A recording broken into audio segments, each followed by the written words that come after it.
What's going on out there? I'm your host, Talking Face, and this could be news brought to you by Royal Family Studios. Well, people, we got him. Officer Derek Chauvin has been charged and convicted with the murder of George Floyd.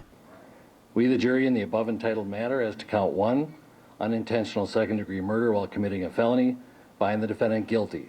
This verdict agreed to this 20th day of April, 2021 at 1:44 p.m. Signed, juror foreperson, juror number 19. Same caption, verdict count 2. We, the jury, in the above entitled matter as to count 2, third-degree murder, perpetrating an eminently dangerous act, find the defendant guilty.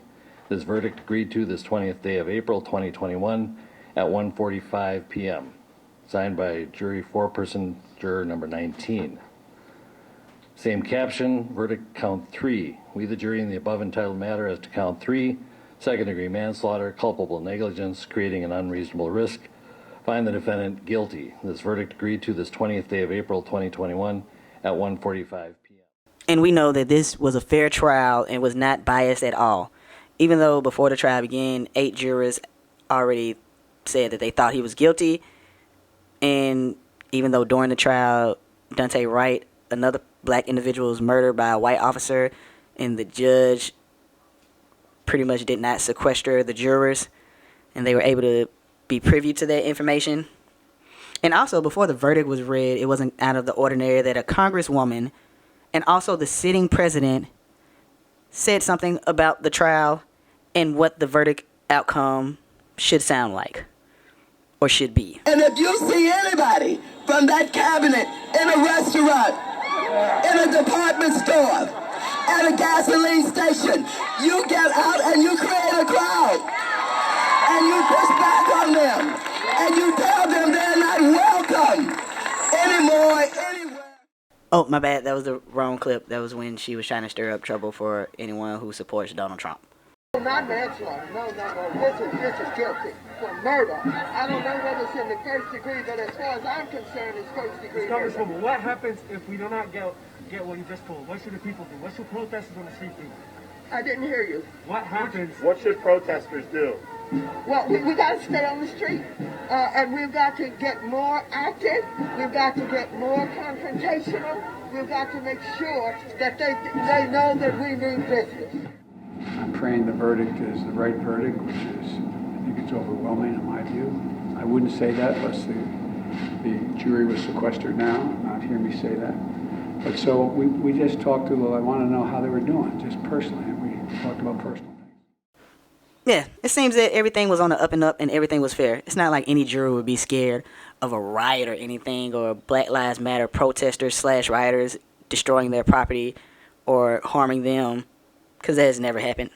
It's not like Black Lives Matter is a terrorist group with ideologies and political views that they're trying to steer and push into the country with the means of violence as their main tool. I'm lying. That's exactly what they are. And that's what they use to convince these jurors to convict this man of murder. And it's as plain as day. But what made it even worse was after the verdict was read, there's another officer-involved shooting. And like always, the news media has to paint race when it's a white officer and a black victim.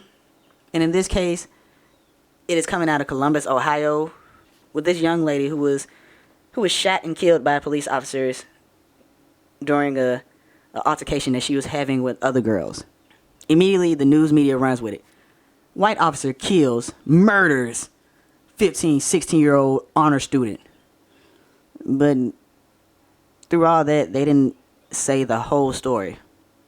Now, I'm going to show you the video of what happened. Police, who normally do not provide information so soon, releasing the body cam video of the incident, which shows an officer approaching a driveway with a group of young people standing there. What the video shows is the female with the knife attempting to stab the first female that lands on the ground, and then the second female that is pushed against the vehicle. The video shows the officer then firing his weapon, striking Bryant. She collapses to the ground next to a car that had been parked in. Now, if you can't see, this young lady actually had a knife in her hand while officers were on the scene, and she was about to stab this other young woman. Now, a lot of people are like, well, she's the one who called the police. Why did they shoot? Because she had a knife in her hand and was about to stab that other little girl. If you're the one who called the police, when the police get there, I don't care how angry you are, you can't run at someone else with a knife, because a knife, if y'all don't know this, is a deadly weapon. Sometimes we can't automatically be put into this victim role, especially as black people, just because we're dealing with white officers.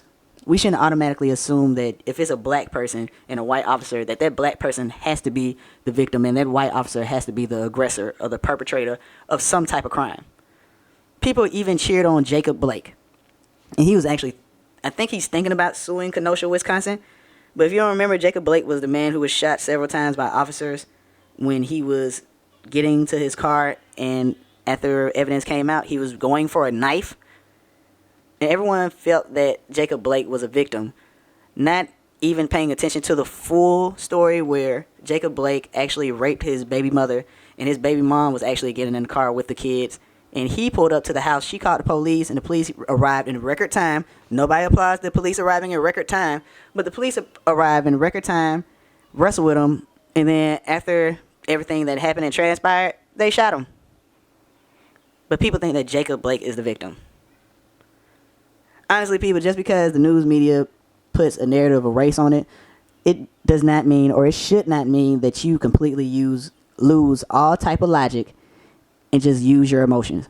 That's literally the wrong way to do things. Logic should always outweigh emotions. But that's just me. But that's all I got for you today. What do you think? Do you think that George Floyd was a sacrifice for justice like Nancy Pelosi said?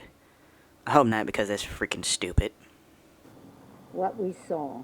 So again, thank you, George Floyd, for sacrificing your life for justice, for being there to call out to your mom. How heartbreaking was that? Call out for your mom. I can't breathe. Do you think that no, Jacob Blake was in the right, Derek Chauvin was supposed to get murdered, and the young lady from Columbus, she was just defending herself because she was getting jumped, even though she had a knife in her hand when the police were on the scene?